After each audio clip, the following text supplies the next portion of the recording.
మన ప్రభు అయిన యేసుక్రీస్తు పరిశుద్ధమైన నామంలో ఏర్పాటు చేయబడిన ఈ జూలై మాసం 3వ ఆదివారపు ఆరాధనలో పాలుపొందులు పొందిన ఆత్మీయులైన మీ అందరికీ నా హృదయపూర్వకమైన ప్రేమ వందనాలండి. పురుషులకు కూడా హృదయపూర్వకమైన వందనాలు. ప్రభు మిమ్మల్ని అందరినీ దీవించునుగాక. ఒకసారి గట్టిగా హల్లెలూయా అని చెప్పండి, సంతోషంగా చెప్పండి, హల్లెలూయా. రైట్, చాలా సంతోషం. మనందరం ప్రభుని స్తుతించడానికి ప్రభు మనకి సహాయం చేశారు. గడిచిన వారంలో వర్షం ఎందుకు పడాలి, వర్షం వల్ల మనకి ఏం ఉపయోగాలు ఉన్నాయి అని గడిచిన వారంలో మనం విన్నాం. వర్షం ఎందుకయ్యా అంటే బీడు భూములు దున్నబడ్డానికి, మన ఆత్మ సంబంధమైన పొలం దున్నబడ్డానికి, కఠినమైన మన హృదయం మాంసపు హృదయముగా మార్చబడ్డానికి వర్షం అవసరమని చెప్పాను. రెండవదిగా మనం తృప్తిగా బ్రతకడానికి, మన ధాన్యము, ద్రాక్షరసము, నూనె సమృద్ధి కలిగి తృప్తిగా మనం జీవించడానికి దేవుడు సంపూర్ణమైన వర్షం మనకు పంపిస్తాడని, ఆ వర్షం మనకు అందుకు ఉపయోగపడుద్దని గడిచిన వారంలో మనం నేర్చుకుంటూ వచ్చాం. ప్రభు ఈ మాటలు మీ హృదయాల్లో స్థిరపరచునుగాక. మీరందరూ ఆ విధంగా ఆశీర్వదించబడుతున్నారని, దేవుని వాక్యానుసారంగా మీరందరూ నడిపించబడుతున్నారని నేను సంతోషపడుతున్నాను. ఇంకనూ వాక్యపు వెలుగులో మీ జీవితాలను కట్టుకుంటూ మనందరం వాక్యపు వెలుగులో నడిపించబడుదుముగాక. హల్లెలూయా. రైట్, ఈ ఆరాధనలో ఒక చిన్న సందేశాన్ని, క్లుప్త సందేశాన్ని మనం విందాం. బైబిల్ ఉన్న వారందరూ మీ బైబిల్ తెరిచి యెహెజ్కేలు ప్రవచన గ్రంథం 2వ అధ్యాయం, యెహెజ్కేలు ప్రవచన గ్రంథం 2వ అధ్యాయం మొదటి వచనాన్ని ఒకసారి చదవగా మనందరం విందాం. నరపుత్రుడా, నీవు చక్కగా నిలబడుము, నేను నీతో మాటలాడవలనని ఆయన నాతో మాట్లాడినప్పుడు ఆత్మ నాలోనికి వచ్చి నన్ను నిలవబెట్టెను. అప్పుడు నాతో మాట్లాడిన వాని స్వరం నేను విన్నాను. చాలు. ఇక్కడ యెహెజ్కేలు గురించి ఓ శ్రేష్టమైనటువంటి మాటలు ఇక్కడ మనం గమనిస్తాం. దేవుడు యెహెజ్కేలుని ఏర్పాటు చేసుకున్నాడు. అక్కడున్నటువంటి ప్రజలందరినీ ఒక తాటి మీదకి నడిపించడానికి ఈ యెహెజ్కేలుని ప్రభు ఏర్పాటు చేసుకొని, ఈ యెహెజ్కేలు ద్వారా వెనకబడిపోతున్న వారిని, తిరుగుబాటు చేస్తున్న వారిని, దేవునికి దూరమైపోతున్న వారిని, దేవుని మీద అలిగి, దేవుని మీద సనిగి, దేవునికి దూరమైపోతున్న వ్యక్తులందరినీ ఆయన వైపు త్రిప్పుకోవడానికి ఓ సాధనముగా ఈ యెహెజ్కేలుని ప్రభు వాడుకుంటున్నట్లు మనం చూస్తాం. గమనించండి, యెహెజ్కేలుతో కూడా ప్రభు చెప్తున్న మాట ఏంటంటే, ఓ నరపుత్రుడా, నీవు చక్కగా నిలబడు అన్నాడు. ఎందుకయ్యా ఈ మాట అన్నాడు అంటే, ప్రభు ఒక వ్యక్తితో మాట్లాడాలంటే, ప్రభు ఒక వ్యక్తితో నిదానించి అతనితో మాట్లాడే సంభాషణ, అతనితో సంభాషించాలంటే అతని జీవితం ఎలాగుండాలో ఇక్కడ మనం బాగా చూస్తాం. ఇప్పుడు నేను ఎవరితోనైనా నేను మాట్లాడాలనుకో, ఆ వ్యక్తిని, పోతున్న వ్యక్తిని నేను మాట్లాడలేను. అలా ఆపి, బాబు ఇటు రాయి అని పిలిచి, అప్పుడు అతనితో నేను మాట్లాడడానికి, అతడు నా మాట వినడానికి, నేను చెప్పేది అతనికి అర్థం అవటానికి, అతను చెప్పేది నాకు అర్థం అవటానికి, అతడు నిలబడితే ఆగితే అప్పుడు అర్థమవుతుంది. ఒకవేళ అర్థం కాకుండా మౌనంగా వెళ్తూ ఉన్నాడు అనుకోండి, నా మాట ఎంత చెప్తున్నా ఆయనకు అర్థమే కాదు. ఇప్పుడు మీరు ఇక్కడ ఆలోచన చేయండి. దేవుడు చెప్తున్న మాట ఏంటంటే, నరపుత్రుడా, నేను నీతో మాట్లాడాలి కొన్ని విషయాలు, ఆగు అని చెప్తూ, ఈ మాటలు ఈయనకి అప్పటికే అర్థం కాలేదు.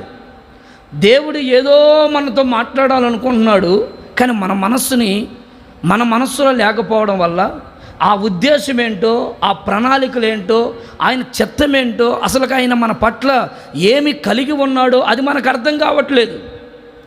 దేవుడేమో నీతో ఎన్నో విషయాలు మాట్లాడాలి, ఎన్నో విషయాలు నీకు చెప్పాలి. నువ్వు ఆయన బిడ్డగా మార్చుకోవాలి, నువ్వు ఆయన సొత్తుగా మారిపోవాలి, నువ్వు ఆయనకి నీకు అన్నట్లుగా ఆయన నీతో ఉండాలని ఆయన ఎన్నో ఆలోచన చేస్తున్నాడు. కానీ అవి ఏమీ నీకు అర్థం కావట్లేదు. ఏదో వస్తున్నావు, కూర్చుంటున్నావు, ఆమెనంటుంటే ప్రార్థన చేయించుకుంటున్నావు, వెళ్ళిపోతున్నావు.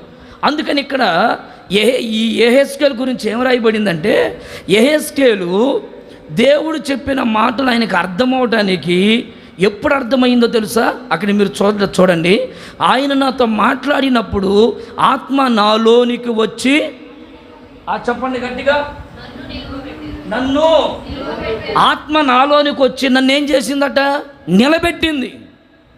అంటే ఆత్మ మనలో ఉన్నప్పుడు, ఈ ఆత్మ స్వార్థంలో, ఆ ఆత్మ స్వాధీనంలో మనం వచ్చినప్పుడు ఆత్మ చేసే కార్యం ఏంటయ్యా అంటే, ప్రభు చెప్పే మాటలన్నీ చక్కగా రిసీవింగ్ చేసుకునేటట్లు, అంటే మనకి అర్థమయ్యేటట్లుగా, మనకి సంపూర్ణంగా వాక్యపు విలువ, వాక్యపు లోతు ఏంటో, ఆ వాక్యం ఏ విధంగా మనతో మాట్లాడుతుందో అవన్నీ మనకి అర్థమయ్యే కోణంగా ఈ పరిశుద్ధాత్ముడు మనకి చక్కగా వివరిస్తాడు. యెహెజ్కేలుతో అదే అంటారు. పరిశుద్ధాత్ముడు అతన్ని నిలబెట్టి, అప్పుడు దేవుడు ఏ విషయాలు మాట్లాడుతున్నాడో స్పష్టముగా ఆ స్వరాన్ని చక్కగా వింటున్నాడు. ఈ రోజున దేవుడు మాట్లాడుతున్నటువంటి విషయాలు చాలా ఉన్నాయి. వాక్యముతో మాట్లాడుతున్నాడు, ప్రార్థనలో మాట్లాడుతున్నాడు, దైవజనుల ద్వారా మాట్లాడుతున్నాడు, నీ తోటి విశ్వాసుల ద్వారా నీతో మాట్లాడుతున్నాడు.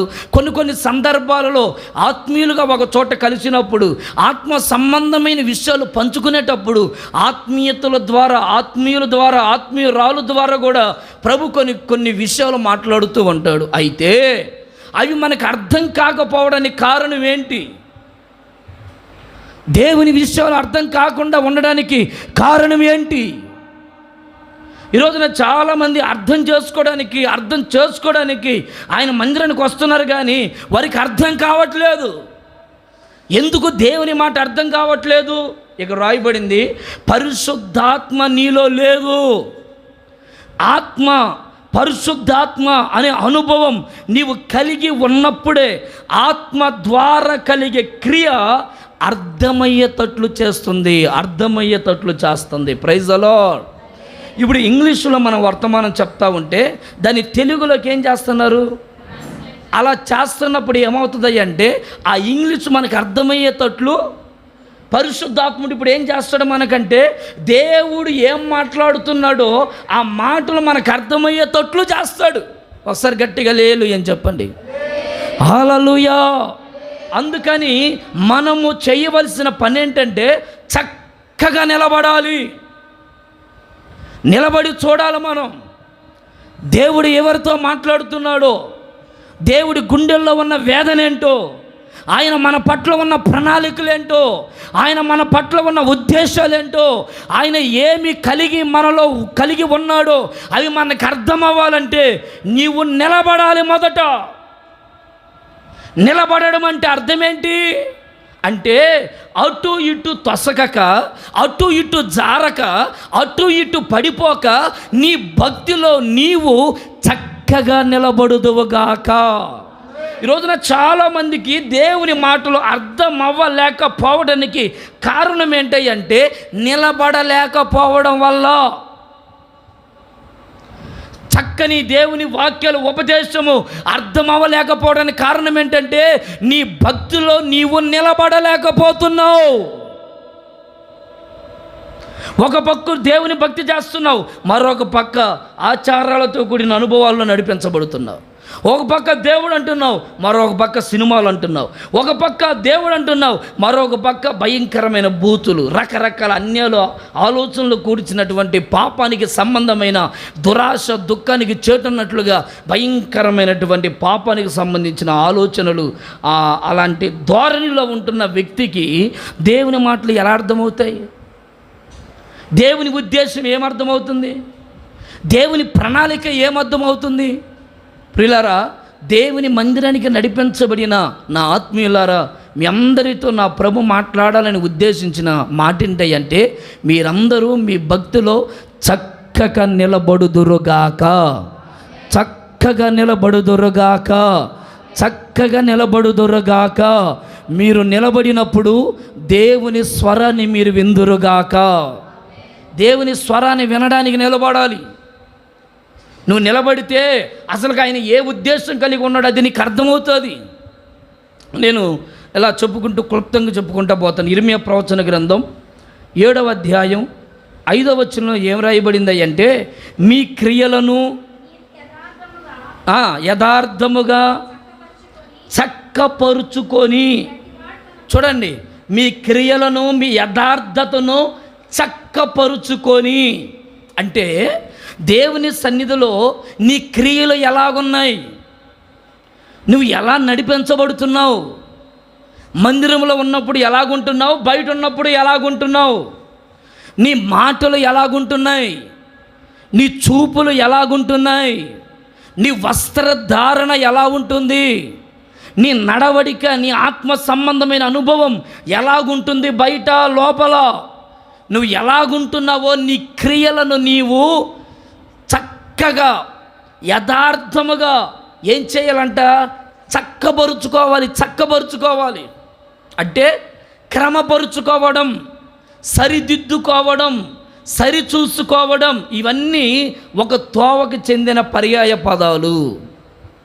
ఒకవేళ మనలో ఏదైనా క్రియలు, చెడ్డ క్రియలు ఉంటే అప్పుడు దేవుడు మనతో మాట్లాడిన మాటలు మనకు అర్థమవ్వు. వింటారు, వాక్యం వింటారు, ఆమెనంటే వెళ్ళిపోతారు, కానీ అవి మీకు అర్థం కావు. ఏం చెప్తున్నారా భాస్కర్ గారు, ఏదో చెప్పాడు ఈరోజు బాగానే ఉందిలే అనుకొని పోతారు. కానీ అసలు దేవుడు నాతో ఏం మాట్లాడుతున్నాడు, ఆయన భారం ఏంటి, ఎందుకు దేవుడు నా గురించి ఏదో మాట్లాడుతున్నా, నాలో ఏదో ఒక లోపం ఉంది, అది ఒప్పుకోమని పదే పరిశుద్ధాత్మ నన్నే దర్శిస్తున్నాడు, నాతోనే మాట్లాడుతున్నాడు అనే అవగాహనలోకి మనం ఎప్పుడు వస్తామయ్యా అంటే నీ క్రియలను నీవు చక్కబరుచుకున్నప్పుడు. Praise the lord. మన క్రియలను మనం సరి చేసుకోవడానికి దేవుని మందిరంలో ఇష్టపడుదుముగాక.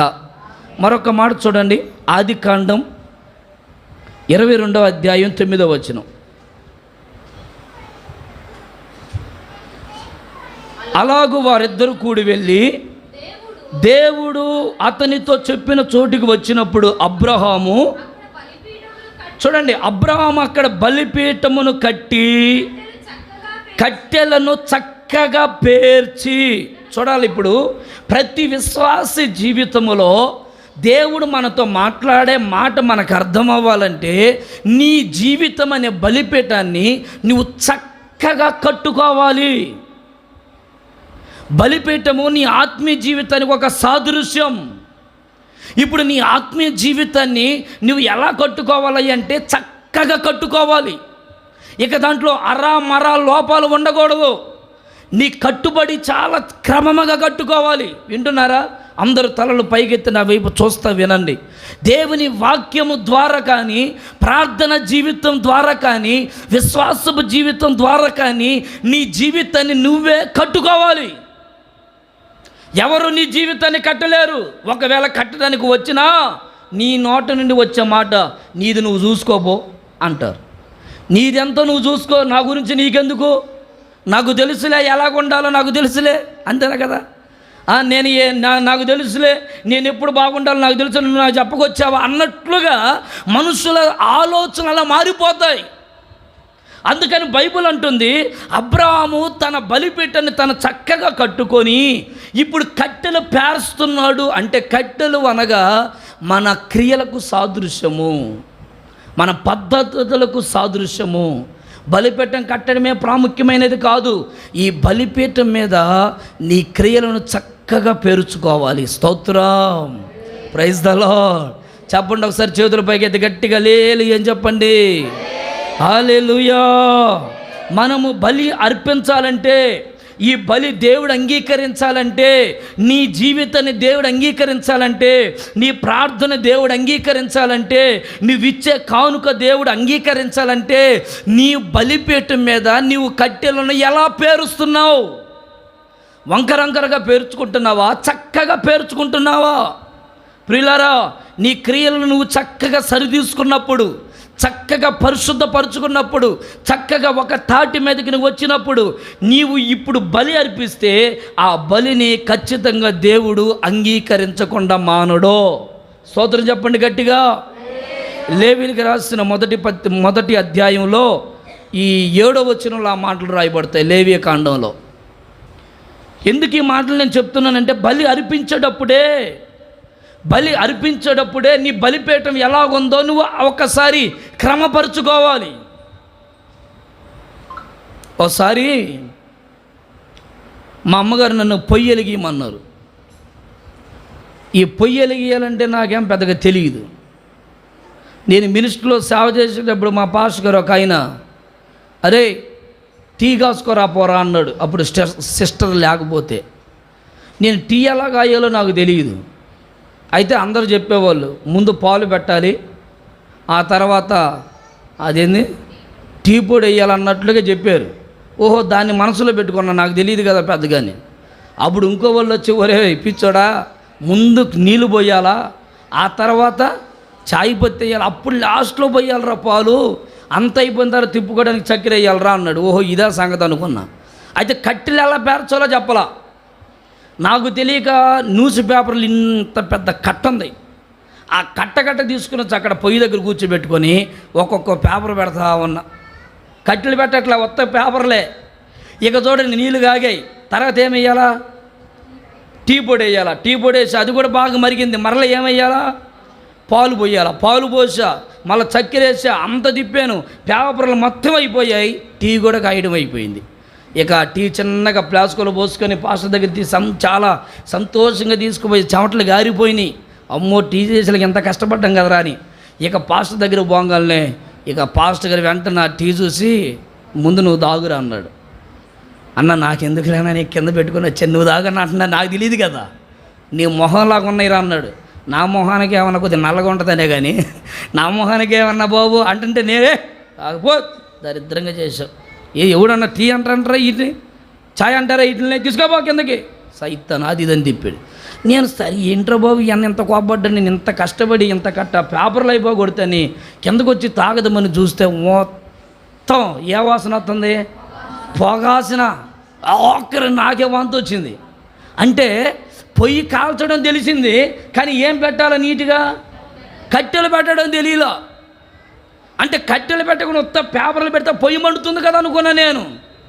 అంటే పొయ్యి మండితే సరిపోదు, ఎలా మండాలో తెలియాలి మనకి. ఆమెను చెప్పరే, మందిరానికి వస్తుంటే సరిపోదు, మందిరానికి వస్తున్న మనం ఎలా ఉండాలో తెలియాలి. వస్తున్నాం కదా, పోతున్నాం కదంటే కుదరదు. నువ్వు వస్తున్నందుకు ఏ ఉద్దేశంతో వస్తున్నావో అది తెలియాలి నీకు. లేకపోతే ఆ టీలాగా ఉంటాయి మన జీవితాలు కదండి కదా. అందుకని దేవుని మందిరానికి వచ్చేటప్పుడు అసలు ఎందుకు వస్తున్నామో నీకు తెలియాలి. ఎందుకు వస్తున్నామయ్య అంటే, ఆయన ఉండు రాజ్యంలో నీవు నేను మనందరం ఉండడానికి. Praise the lord, praise the lord, హల్లెలూయా.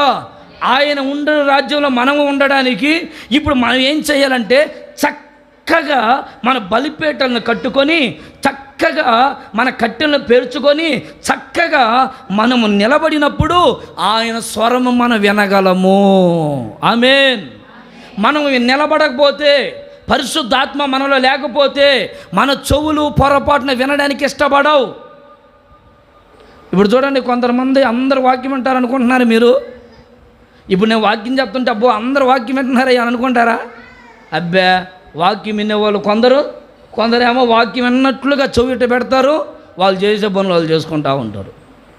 వాక్యం విన్నట్లుగానే ఉంటారు, కానీ చెవులు ఏమవుతాయి చెప్పండి? వాక్యం విన్నట్లుగానే వినపడుతూ ఉన్నట్లుగానే ఉంటుంది, కానీ వాక్యాన్ని గ్రహించలేరు. అందుకని బైబిల్ అంటుంది, దేవుని సన్నిధిలో మనము చక్కగా కూర్చున్నప్పుడు ఆయన మాట్లాడే ప్రతి మాట మనము ఇందుముగాక. గట్టిగా చప్పట్లు కొడుతూ బిగ్గరగా స్తోత్రం చెప్దాం, గట్టిగా హల్లెలూయా, హల్లెలూయా. ఒక 2-3 విషయాలు నేను చెప్తానండి. మనం చక్కగా నిలబడలేకపోవడానికి కారణాలు ఏంటి? మనం చక్కగా నిలబడలేకపోవడానికి కారణాలు ఏంటి? మొదటి మాట చదవండి. లూకా సువార్త 13వ అధ్యాయం 10 నుంచి 13 వచనాలు చదువుదాం. విశ్రాంతి దినమున ఆయన ఒక సమాజ మందిరములో బోధించుచూ ఉన్నప్పుడు 18 సంవత్సరాల నుండి బలహీనపరుచు ఒక దెయ్యము పట్టిన ఒక స్త్రీ అచ్చట ఉండెను. ఆమె నడుము వంగిపోయి ఎంత మాత్రము చక్కగా నిలబడలేక ఉండెను. యేసు ఆమెను చూచి రమ్మని పిలిచి, అమ్మా, నీ బలహీనత నుండి నీవు విడుదల పొంది ఉన్నావని ఆమెతో చెప్పెను. ఆమె మీద చేతులుంచగానే ఆమె చక్కగా నిలబడెను. చప్పలు కొడుతూ దేవుని స్తుతిద్దాం గట్టిగా. హల్లెలూయా, హల్లెలూయా. చూడండి, నిలబడలేకపోవడానికి కారణాలు ఏంటో చెప్తున్నాను. అసలు మనం ఎందుకు నిలబడలేకపోతున్నాం? మనందరం దేవుని బిడ్డలం కదా, మనందరం దేవుని ఆరాధించడానికి వచ్చిన వారం కదా, మనందరం ఆయన రక్తంతో కడగబడిన బిడ్డలం కదా, మరి మనం ఎందుకు నిలబడలేకపోతున్నాం? ఇప్పుడు మీరు వినండి, మొదటి మాట నేను చదివించాను. 18 సంవత్సరాల నుండి ఒక ఊరిలో ఒక నడుము వంగిపోయిన స్త్రీ మనకి కనబడుతుంది. ఆ స్త్రీ ఎలాగుంది అంటే నడుము వంగిపోయినటువంటి స్త్రీ. ఒకసారి గట్టిగా హల్లెలూయా అని చెప్పండి. ఈ పాప పేరేం పేరు? అమ్ములు. అమ్మ లే, ఇక్కడ నుంచి అమ్ములు, త్వరగా అటు తిరుగు, అటు సైడ్కి వాళ్ళ సైడ్ తిరుగు. నడుము వంగిపోయిన స్త్రీ ఎలా ఉంటుందో ఒకసారి వంగమ్మ. ఏందండి అడ్డు చూస్తుంది? అట్లా ఉంటుందా నడుము వంగిపోయిన స్త్రీ? ఎలా ఉంటుందండి? కాళ్ళు కాళ్ళు కాళ్ళు స్ట్రైట్గా పెట్టి నడుము ఒకటే వంచు.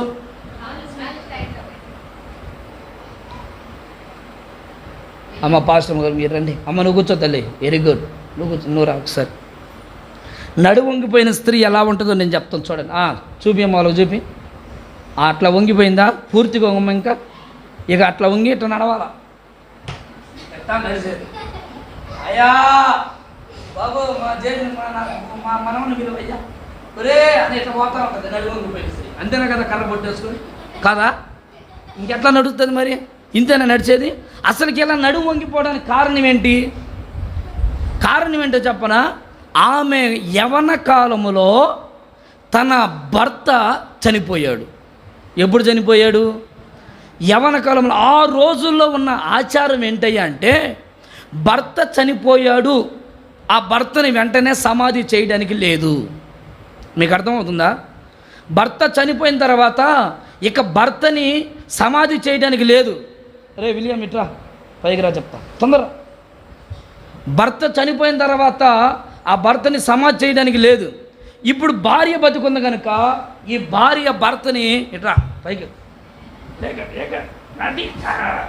ఇదిగో ఇక భార్యని ఇట్లా భర్తని ఇట్లా కట్టుకొని భార్య నడుస్తా పోవాలి ఇట్లా కట్టుకొని.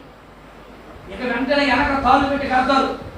ఇక ఆమె బతుకున్నప్పుడల్లా ఆమె పనులకు వెళ్తున్నా, ఆమె కూరగాయలకు వెళ్తున్నా, ఆమె వ్యాపారానికి వెళ్తున్నా, ఆమె ఏ పని చేసుకుంటున్నా భర్తని ఇలా కట్టుకొని ఉంటే ఆ భర్త ఎండిపోయి ఎండిపోయి ఎండిపోయి ఎండిపోయి ఎండిపోయి కుళ్ళు పట్టిపోయి ఆ శరీరము దాని మీద నుండి ఆమె మీద నుండి ఆ తోలంతా చిదిరిపోయి ఆ శరీరంలో నుండి తొలగిపోయేంత వరకు ఆమె అంతటికి ఆమె తీయకూడదు. మీకు అర్థమయ్యిందా? ఆ రోజుల్లో ఉన్నటువంటి ఆచారాలు ఎలాగున్నాయో ఈ రోజుల్లో కూడా పెట్టాలి అయ్యి. అప్పుడు దెబ్బతో వ్యభిచారాలు లేకపోతే పాపాలు గేపాలు అన్నీ మానిపోతాయి వేస్తున్నాలో. గట్టిగా చెప్పరే ఆమెనని. అంటే చెప్పేది ఏంటంటే అలా మోసి మోసి మోసి మోసి మోసి ఇప్పుడు ఈ నడుము ఏమైపోయింది? ఇక వంగిపోయింది. ఇక వంగిపోయే నడుము ఇంక పైకి లేచిందా? చూడండి, ఈమె నడుము వంగిపోవడానికి కారణం ఏంటంటే బలహీనత. అదే బలహీనత పాపాన్ని మోసి మోసి మోసి మోసి ఈ నడుము వంగిపోతే ఇప్పుడు ఈ నడుము వంగిపోవడానికి కారణం ఏంటో తెలుసా? ఒక బలహీనత కలిగింది ఆమెకి. ఏ బలహీనత అంటే వెన్నుపూస ఇరిగిపోయింది, వెన్నుపూస వంగిపోయింది. ఈ వెన్నుపూస వంగిపోవడానికి కారణం ఏంటంటే ఒక అపవాదైన సాతాను ఆమె నడుముని విరగొట్టేశాడు. ఇక ఆమె చక్కగా నిలబడలేకపోతుంది. ఈరోజున చాలామంది క్రైస్తత్వంలో కూడా భక్తి చేస్తూ ఉన్నారా, కొన్ని వంకరొంకరగా నడుస్తూ ఉంటున్నారు. కారణం ఏంటంటే అపవాది అయిన సాతాను ద్వారా శోధించబడి సాతాను కలుగు చేసే బలహీనతలను బట్టి పరిస్థితులను బట్టి సంఘములో వంగిపోతున్నారు. పాపానికి లోనై, అపవిత్రతకు లోనై, కామ వికారమైన కార్యాలకి లోనై, దేవునికి భయపడవలసిన ఒక క్రైస్తవుడు దేవునికి భయపడకుండా పాపానికి లోనై చిన్నగా వంగిపోతున్నాడు. ఇప్పుడు ఆ స్త్రీ ఏ విషయంలో వంగిపోయిందట? నడుము వంగిపోయిందని రాయబడింది కదా. బలహీన పరుచు దెయ్యము ఆమె నడుముని వంచేసింది. ఇప్పుడు ఆ స్త్రీ నడుము వంగిపోయింది. అంతటితో మీరు ఆగండి. ఇప్పుడు సంఘములో ఉంటున్న క్రైస్తవులు నడుము వంగిపోవట్లేదు. భక్తిలో దిగజారిపోయే దెయ్యం, సినిమాలు చూపించే దెయ్యం, సీరియాలు చూపించే దెయ్యం. ఏ దెయ్యం పట్టింది? ఏందండి ఎవరు మాట్లాడరా? ఏ దెయ్యం పట్టిందమ్మా వీళ్ళకి? లోకానుసారమైన దెయ్యం, అబద్ధాలాడే దెయ్యం. చెప్పరే ఇంకా ఎన్ని దెయ్యాలు ఉన్నాయో చెప్పండి. కోపపడే దెయ్యం, ఇంకా సనుగుళ్ళు, సంశయాలు, బలహీనపరిచే దెయ్యం. కొందరికేమో త్రాగుడనే దెయ్యం, ఇంకొందరికేమో చుట్టా బీడీలనే దెయ్యం, ఇంకొందరు పిల్లలు యవన పిల్లలేమో బీడీలు సిగరెట్లు అనే దెయ్యం పట్టింది. కొంతమంది చిన్న చిన్న పిల్లలకి, మొన్న నేను ట్రైన్లో వస్తూ ఉంటే ఏమండి రాజమండ్రి నుంచి మన ఒంగోలు దాకా పిల్లలు నిద్రపోకుండా పబ్జి గేములు ఆడుకుంటున్నారు. ఒక 10 మంది కుర్రోళ్ళు. ఏం దెయ్యం పట్టింది వాళ్ళకి? పబ్జి గేములు అనే దెయ్యం పట్టింది. మీకు అర్థమవుతుందా? ఏందండి ఎవరు మాట్లాడరు? ఏ దెయ్యం పడుతుంది? దేవుని సన్నిధిలో క్రమంగా బానివ్వకుండా ఒక వారం పోతే చాలు ఇంకొక వారం ఎగ్గొట్టే దెయ్యం పట్టింది కొందరికి. ఏ దెయ్యం అది? ఒక వారం బానిచ్చిద్ది, ఇంకో వారం ఏడకి నువ్వు పోయేది, ఈ వారం నువ్వు పోవటానికి లేదు అని ఆపేసిద్ది. ఒక వారం చర్చికి పొమ్మని ఆ దెయ్యమే వదిలేసిద్దట, ఇంకో వారం పోకుండా ఆపుద్ది ఆ దెయ్యం. అంటే ఇప్పుడు ఈ దెయ్యాలు ఏం చేస్తున్నాయి అంటే భక్తిలో ముందుకి బానివ్వకుండా, చక్కగా నిలబడనివ్వకుండా దెయ్యాలు పట్టి పీడిస్తున్నాయి. అపవాది కుటుంబాల మీద ఏలుబడి చేస్తున్నటువంటి కాలంలోకి ప్రజలు నడిపించబడుతున్నారు. ఆయన రక్తము ద్వారా కడగబడిన సంఘము కూడా, ఆయన సొత్తుగా మార్చబడిన సంఘము కూడా సాతాను సామ్రాజ్యములో చుక్కుబడిపోయి చుక్కలు చూస్తున్నారు. కారణం అపవాది ద్వారా శోధించబడుతూ బలహీనపరచబడడం. పాస్టర్ గారు, నేను అన్ని విషయాల్లో పర్ఫెక్ట్గా ఉంటానయ్యా, ఒక స్త్రీ విషయంలో మాత్రమే బలహీనుణ్ణి ఒక ఆయన అంటాడు. ఒక ఆమె అంటుంది, పాస్టర్ గారు నాకు ఏ విషయంలో లేదండి, నేను అన్ని విషయాల్లో బాగుంటా, డబ్బు విషయానికి వచ్చేసరికి నేను బలహీనున్నయ్యా. అంటే మనిషి ఏమైపోతున్నాడు? నిన్ను బలహీనపరుస్తున్న చీకటేది? నిన్ను బలహీనపరుస్తున్న అపవిత్రత ఏది? నిన్ను బలహీనపరుస్తూ సమాజంలో నిలబడనివ్వకుండా, సమాజంలో దేవునికి ఒక ప్రతిరూపముగా కనబడనివ్వకుండా నిన్ను బలహీనపరుస్తున్న అపవాది ఈ ఆరాధనలో నిన్ను విడిచి తొలగి పావనగాక. హల్లెలూయా. అది తొలగిపోవాలంటే నీవు బలహీనపరిచే దెయ్యాన్ని ఇదిగో ఈ ఆరాధనలో ప్రభువా ఈ చీకటి నన్ను ఏలుబడి చేస్తుంది, దీంట్లో నుంచి నేను విడుదల పొందాలి. చాలామంది సినిమాలకి అట్రాక్షన్ అయిపోయారు, కొంతమంది సీరియల్కి అట్రాక్షన్ అయిపోయారు, కొంతమంది ప్యాకెట్లకి అట్రాక్షన్ అయిపోయారు, కొంతమంది లోకానుసారమైన అన్ని ఆచారాలకి అట్రాక్షన్ అయిపోయారు. కారణం ఏంటంటే బలహీనత, వాళ్ళ బలహీనత. ఒక ఆయన బాగా సంపాదిస్తాడండి డబ్బులు, వాళ్ళ ఊరు వచ్చాడా ఇక ప్యాకెట్లో లక్షలు పెట్టిపోతాడంట. వాళ్ళ ఊరిలో తొలేకాసు వచ్చిందంటే ఆ ఊరలందరికీ పండగ అంట. ఒక ఆయన చెప్తున్నాడు, ఎందుకయ్యా మీకు పండగ అంటే, ఒరే పలానోడు డబ్బులు లక్షలు తీసుకొని వస్తాడు, వాడు తీసుకొని వచ్చి వాడు చేసే పని ఏంటంటే వాడు సంపాదించడు, అక్కడ సంపాదించుకొని వచ్చేయన్నీ మాకు వచ్చి పెట్టిపోతాడు ప్యాకెట్లో. వాడికి ఆ దెయ్యం పట్టింది. శుభ్రంగా పిల్లలకు ఒక బట్టలు కొనిపించుకొని, పిల్లలకి ఏమైనా చేసుకొని, భార్యకి మంచి బట్టలు కొనిపించుకొని, శుభ్రంగా ఇంట్లో డబ్బులు ఉంటే మంచి కారో బండో ఏదో ఒకటి కొనుక్కొని శుభ్రంగా బతకచ్చుగా. ఎంతసేపుడు ఆ ప్యాకెట్టోళ్ళకి పెట్టాలా. ఇంకోవాడికి ఇంకో బుద్ధి ఉంది. అదే బుద్ధి అంటే వాడు తాగడు, తాగేవాడికి పోపిస్తూ ఉంటాడు. అదేం బుద్ధి నాకు అర్థం కావట్లా. ఇప్పుడు తాగుపోతాడే ఉంటే సరే, నువ్వు తాగుతున్నావు కదా, ఏదోలే నీతో పాటు వాడు కూడా ఏదో దాన్ని ఏమంటారు, దాన్ని ఏమంటారు కదా, పార్ట్నర్గా ఏదో ఇద్దరు కలిసి తాగుతున్నారంటే అది వేరే విషయం. వీడు తాగడట, నేను తాగనరా మామ, మీరు ఎంత తాగుతారని తెచ్చి పెడతారా మామ అని తెచ్చి పెడుతున్నాడు. వాడికి ఆ దయ్యం పట్టింది.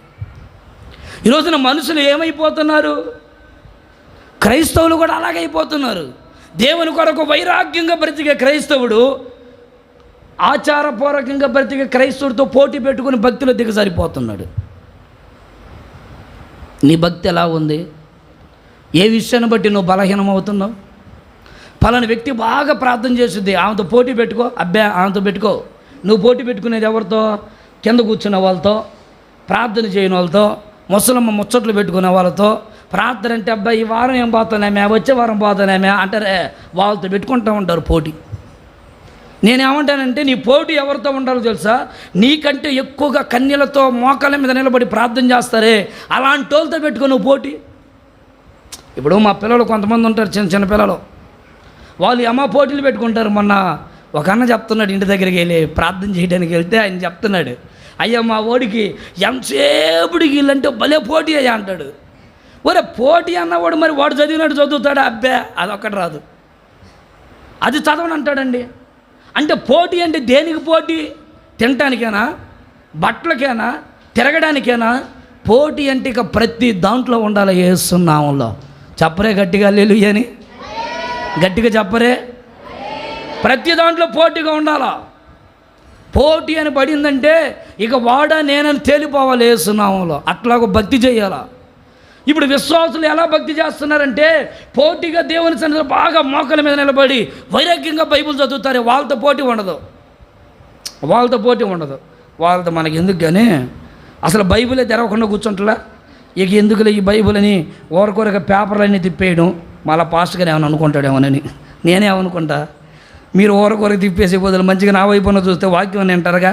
లేదు, ఏం బైబిల్ తిప్పేస్తుంటే ఆ యొక్క పక్క నుండి ఏం తిప్పేస్తాను అక్క, నీ ఇప్పుడు పాస్ట్గా చెప్పిన వాక్యం ఏదో ఉందిగా అది చూపి ఆ యొక్క తిప్పేస్తూ ఉంటుంది. ఏం పదే చదివిగలలాగా ఏమైనా చదువుతూ ఉంటుంది అనుకుంటే ఆమె ఏం తిప్పడం, ఆమె తిప్పడం, వాక్యం అయ్యేది ఇదే పని అయ్యా. ఇకేంది నువ్వు వాక్యం అంటుంది? అదేదో నీట్గా ఇంటికి పోయిన తర్వాత వచ్చి కూర్చో, నీ సమయాన్ని కాదనుకోనమ్మా. పిల్లలు ఇదిగో ప్రీతి రాసుకుంటుందిగా, అరుణకు రాసుకుంటుందిగా, అక్క అమ్మ ఈరోజు పాస్టర్ గారు చెప్పాడు అది నాకు ఇప్పుడు చూపి అమ్మ. అప్పుడు అడగరు, ప్రార్థనలోనే వాళ్ళు గుర్తొచ్చేది.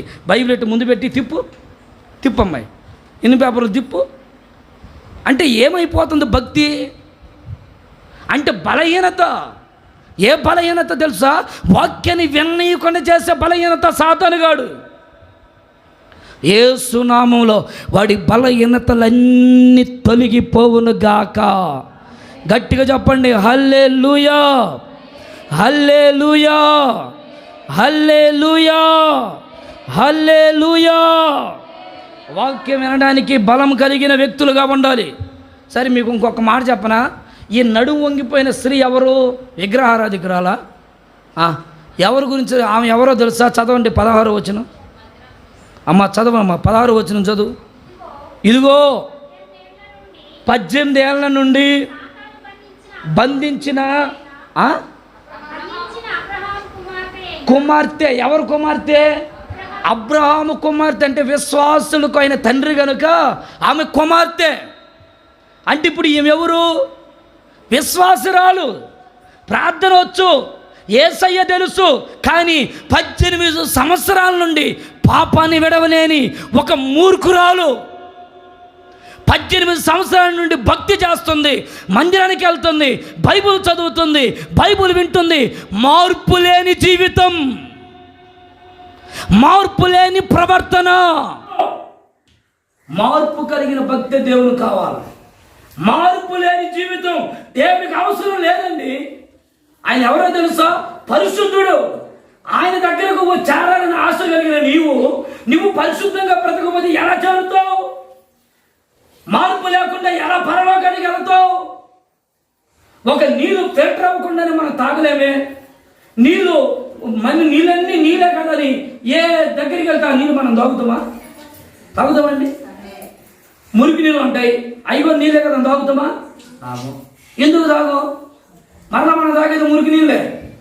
ఎందుకంటే అవి నీట్గా ఫిల్టర్ అయ్యి అప్పుడు వస్తాయి కనుక అప్పుడు అవి తీయగా ఉంటాయి మనకి కదా.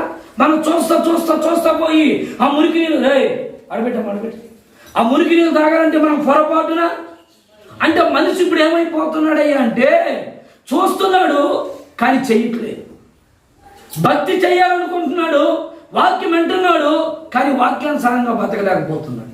అందుకే దేవుని మందిరంలో ఉన్న వ్యక్తి నడుము వంగిపోయింది. ఈ ఆరాధనలో భక్తి చేస్తున్నావు, మందిరానికి వెళ్తున్నావు, మరి నీ స్థితి, నీ నడుము వంగిపోవడానికి కారణం ఏంటో నువ్వు గ్రహించాలి. ఇంకొక మాట చెప్తాను చూడండి. దాంట్లోనే పేతురు రాసిన లూకా సువార్త 22వ అధ్యాయం 31 నుండి 34 దాకా చదువుకుందాం. సీమోను ఇదిగో సాతాను మిమ్మల్ని పట్టు గురించి మీరు ఇంటికి వెళ్ళి నాకు చదవండి. పేతురు గురించి అక్కడ ఏం రాయబడిందంటే, పేతురు మనసు స్థిరత్వము లేక, ఏం లేక అందరూ చెప్పండి. పేతురు మనసు ఏమి లేదండి, స్థిరత్వం లేక ఏమైపోయాడంటే తప్పిపోతున్నాడు. స్థిరమైన మనసు లేక, స్థిరమైన ఆలోచన లేక మనిషి వంగిపోవడానికి, బలహీనం అవడానికి కారణం ఏంటంటే స్థిర బుద్ధి లేక. ఎందుకు వంగిపోతున్నాడు? ఎందుకు పడిపోతున్నాడు? ఎందుకు దిగజారిపోతున్నాడు? ఎందుకు దేవునికి దూరం అయిపోతున్నాడు? ఎందుకు సహవాసానికి దూరం అయిపోతున్నాడు? ఎందుకు అపోస్తుల బోధకి దూరం అయిపోతున్నాడు? ఎందుకు ప్రభు బలారాధనకి దూరం అయిపోతున్నాడు? ఎందుకు దేవుని రొట్టె విరిచే అనుభవానికి దూరం అయిపోతున్నాడు అంటే అతని మనస్సులో స్థిరత్వము లేక. ఎవరితను? క్రైస్తవుడేనండి, కానీ స్థిరత్వం లేదు. ఒక పని చేస్తాడు, దాంట్లో స్థిరమైన మనసు ఉండదు. ఒక ఉద్యోగం చేస్తాడు, దాంట్లో స్థిరమైన మనస్సు ఉండదు. ఒక వ్యాపారం చేస్తాడు, దాంట్లో స్థిరమైన మనస్సు ఉండదు. నువ్వు ఎప్పుడు స్థిరపడేది? కాసేపు అది, కాసేపు ఇది, కాసేపు కాసేపు పని, కాసేపు వ్యాపారం, కాసేపు పొలం, కాసేపు ఇల్లు, కాసేపు పలానా పని, పలానా. వాక్యం అంటుంది, నువ్వు స్థిరపరచబడుదువుగాక. ఆమేన్. నీ భక్తి రంగములో కానీ, నీ విశ్వాసపు రంగములో కానీ, నువ్వు చేయుచున్న చేతి పని రంగములో కానీ నీవు స్థిరము కలిగిన వ్యక్తిగా మారుదువుగాక. నీ ఆలోచనలో స్థిరముండాలి, నీ చూపులలో స్థిరముండాలి, నీ నోటి మాటల్లో స్థిరముండాలి, నీ వస్త్రధారణలో స్థిరముండాలి, నీ ప్రవర్తనలో స్థిరముండాలి. నీ హృదయం అనే తలుపు కూడా స్థిరమనే నీ హృదయం అనే మనస్సు ఖచ్చితంగా ఉండి తీరాలి. మనస్సు స్థిరంగా లేకపోతే నువ్వు ఏం చేస్తున్నావో నీకు అర్థం కాదు. మనస్సు స్థిరంగా లేకపోతే నువ్వు ఏం చేయాలనుకుంటున్నావో అది నీకు పొరపాటున అర్థమై ఉండదు. చూడండి, యోహాను సువార్త 21వ అధ్యాయం 18వ వాక్యాన్ని చదువుదాం త్వరగా. 21:18. నా గొర్రెలను మేపుము. 16వ వచనం చదవమ్మా. మరలా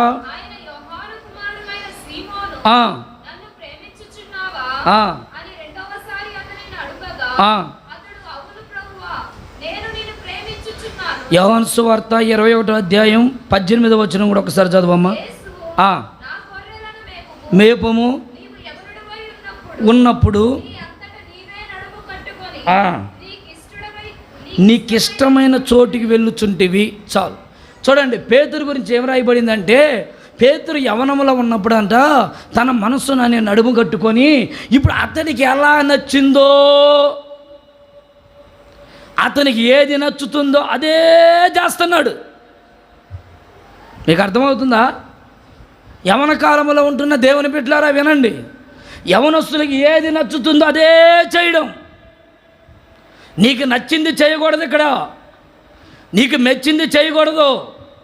దేవునికి నచ్చిన కార్యాలు మనం చెయ్యాలి మన జీవితంలో. ఆమేన్ చెప్పండి గట్టిగా, ఆమేన్, ఆమేన్, హల్లెలూయా. ఇప్పుడు పేతురు తన మనస్సుని కట్టుకొని ఇప్పుడు స్థిరపడడానికి ఇష్టపడుతున్నాడు. అయ్యా, ఇంతకాలం తిరిగాను, ఇంతకాలం బూతులు మాట్లాడాను, ఇంతకాలం లోకానుసారంగా బతికాను, ఇంతకాలం సిగరెట్లు, బీడీలు, మందు ప్యాకెట్లని విచ్చలవిడిగా తిరిగాను. ఇక నేను అలా ఉండను, నేను స్థిరపరచబడుతాను. నువ్వు నిలబడేది ఎప్పుడో తెలుసా? ఆయన వాక్యము నీలోకి ఎప్పుడు అర్థమవుద్దో తెలుసా? ఆ వాక్యము నీ గుండెల్లోకి ఎప్పుడు దూసుకొని వచ్చుద్దో తెలుసా? నీ మనస్సు స్థిరముగా నిలిచినప్పుడు, నీ ఆలోచన స్థిరముగా నిలిచినప్పుడు, నీ హృదయం స్థిరముగా ఉండాలి. ప్రియులారా, ఇంకా స్థిరం లేని మనసుగా భక్తి చేస్తున్నావా? ఇంకా స్థిరం లేని విశ్వాసగానే ఉంటున్నావా? ఇంకా స్థిరం లేని జీవితాన్ని జీవిస్తున్నావా? ఒకవేళ నేను అమ్మా మీరు స్థిరంగా ఉండాలా అని నేను చెప్తే మీ అంతటికి మీరు స్థిరంగా ఉండలేరు. బైబిల్ అంటుంది నీ అంతటి నీవే స్థిరముగా ఉండాలి. నేను చెప్తే నీకు రాదు, అది నీ మనసులో అనిపించాలి. నేను భక్తి చేస్తున్నానే, నాకు ఎదిగిన పిల్లలు చేతికి వచ్చారే, వాళ్ళ వివాహాల వయసు వచ్చేసిందే, నేను ఇలా ఉంటే మంచిదా, ఇలా ఉండకూడదు కదా, నా జీవితాన్ని మార్చుకోవాలి. ఒకప్పుడు అంటే ఏదో తెలుసో తెలియకో సరే అయిపోయింది, ఇక మీదటైనా నేను జాగ్రత్తగా ఉండాలి కదా, నా జీవితాన్ని జాగ్రత్తగా కాపాడుకోవాలి కదా, నా పిల్లల్ని జాగ్రత్తగా పెంచుకోవాలి కదా, వాళ్ళకి పెళ్ళిళ్ళు చేయాలి కదా అనే ఓ స్థిరమైన మనసులోకి నీ అంతటి నువ్వే వచ్చుదువుగాక. నీ అంతటి నువ్వే వచ్చేంత వరకు నువ్వు నిలబడలేవు. ఇప్పుడు నాలాంటి వాడు 100 ప్రసంగాలు చేసినా నువ్వు నిలబడలేవు.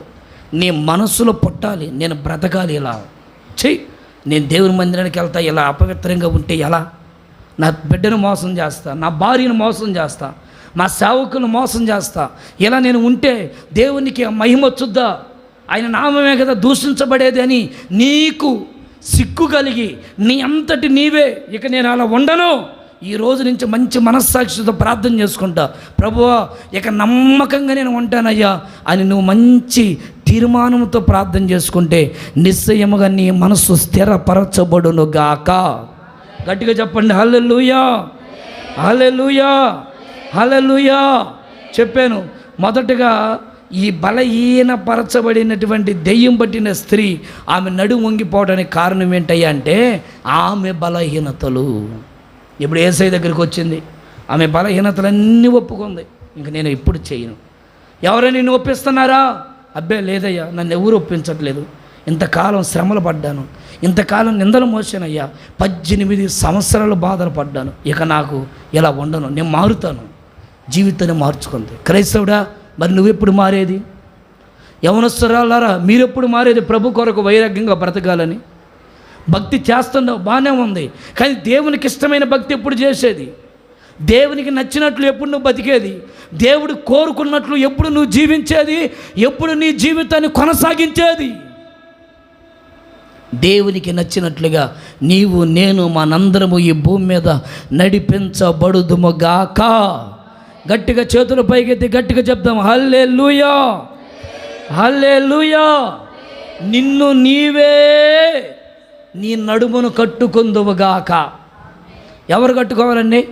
నిన్ను నీవే కట్టుకోవాలా, నిన్ను నీవే స్థిరపరచుకోవాలి. అయ్యా నా బలహీనతలు ఇవి, నేను దీన్ని విడిచిపెడుతున్నా అని నువ్వు ఆరాధనలు విడిచిపెట్టు, ఈరోజే విడిచిపెట్టు. ఈరోజే నీ వంకరైనటువంటి నీ నడుము చక్కగా మారిపోవునుగాక. యేసయ్య దగ్గరికి వచ్చింది ఆ స్త్రీ, నా బలహీనతలన్నీ వదిలేస్తున్నాను ప్రభు అనింది, అన్నిటిని ఒప్పుకుంది. ప్రభు యేసు నామములో ఆయన ఆ బిడ్డని లేపాడు, ఆమె నడుము ఏమైపోయిందండి? మరలా చక్కగా మారిపోయింది. Praise the Lord. నీ పరిస్థితులన్నీ చక్కగా మారిపోవునుగాక, నీ కన్నీళ్ళన్నీ చక్కగా మారిపోవునుగాక. ఏదో నీ కుటుంబం చందరవందరమైపోయిందేమో, యేసు నామములో నీ కుటుంబం అంతా చక్కగా మారిపోవునుగాక. నీ ఆరోగ్య విషయంలో చందరవందరమైపోయావేమో, యేసు నామములో నీ ఆరోగ్యం కుదుటపడి నీవు చక్కగా మారిపోవుదువుగాక. యేసు నామములో నీ కుటుంబ పరిస్థితులన్నీ చక్కగా మారునుగాక, మారునుగాక, మారునుగాక. హల్లెలూయా. చేతుల పైకెత్తి గట్టిగా హల్లెలూయా అని చెప్పండి. హల్లెలూయా. రెండవ మాట మత్తయి సువార్త 25వ అధ్యాయం 7వ వచనాన్ని చదువుదాం. అప్పుడు ఆ కన్యకులందరూ లేచి తమ దివిటీలను చక్కపరిచిరి గాని బుద్ధి లేని ఆ కన్యకులు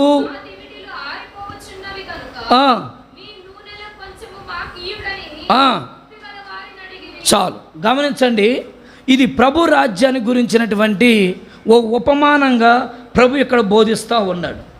పరలోక రాజ్యములో పెళ్లి కుమారుని మనం ఎదుర్కోవాలంటే, ఆ పెళ్లి కుమారుని ఎదుర్కోవడానికి పెళ్లి కుమార్తె సంగముగా ఈ భూమి మీద మనం అలంకరించబడుదుముగాక. నువ్వు ఒక పెళ్లి కుమార్తెవి, నేను ఒక పెళ్లి కుమార్తెని, మనందరము కలిసి ప్రభుని మనం ఎదుర్కొందుముగాక. ఈ సంభాషణలో 5 మొత్తం 10 మంది కన్యకులు అక్కడ కనబడతారు. ఈ 10 మంది కన్యకులు చక్కగా దివిటీలు పట్టుకొని నూనె పోసుకొని చక్కగా వచ్చారు. అందరూ ఊరి నుంచి వచ్చారు అంటే అర్థం ఏంటి?